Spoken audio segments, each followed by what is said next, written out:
Bonjour ou bonsoir, fidèles internautes selon votre zone géographique. Bienvenue dans ce spécial présidentiel 2021 au Congo-Brazzaville.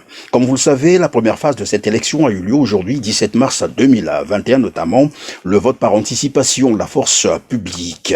Une élection dont les conditions d'organisation sont totalement contestées par une bonne partie de l'opposition congolaise, mais aussi par l'Église catholique du Congo qui représente 80% de la population congolaise. Face à cette obsession du régime totalitaire de Brazzaville à vouloir opérer un énième passage en force, le Congrès pour la Renaissance du Congo, le CRC, nous a rejoint dans ce studio pour une déclaration que je vous laisse découvrir le contenu.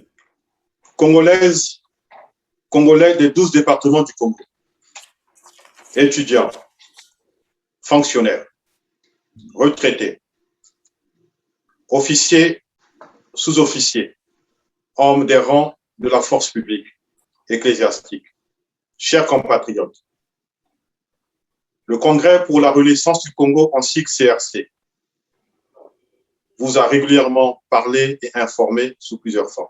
Notre message est clair: mettre fin à la dictature de Brazzaville incarnée par M. Denis Sassou Nguesso par le moyen de l'insurrection populaire.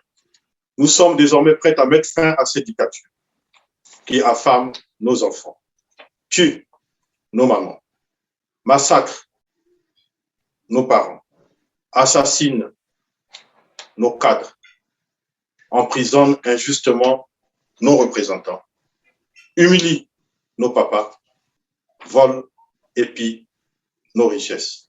Chers compatriotes, en faisant voter par anticipation nos compatriotes de la force publique, la dictature de Brazzaville croyait obtenir des résultats contraires à ceux de tous les autres citoyens congolais. Elle a oublié que les compatriotes de la force publique aspirent eux aussi au changement.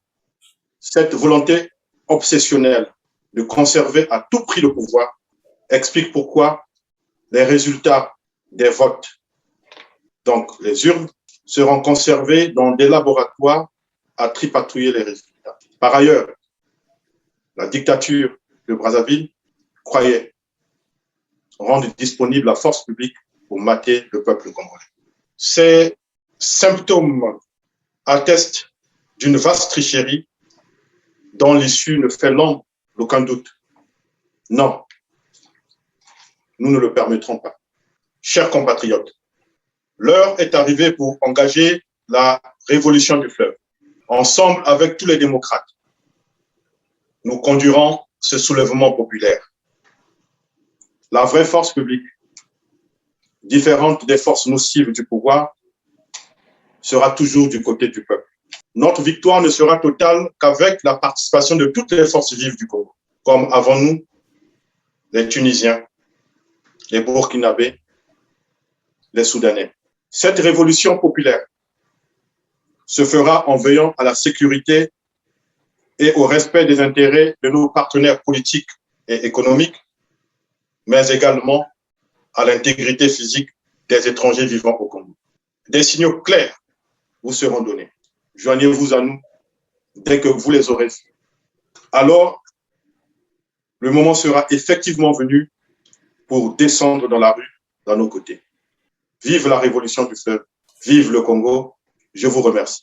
Bien, merci. C'était là la déclaration du Congrès pour la Renaissance du Congo, le CRC, qui s'adressait au peuple congolais, lui demandant de s'apprêter pour une insurrection populaire. Quant à moi, je vous dis merci de nous avoir une fois de plus suivis et restez toujours branchés sur TLR TV. Merci.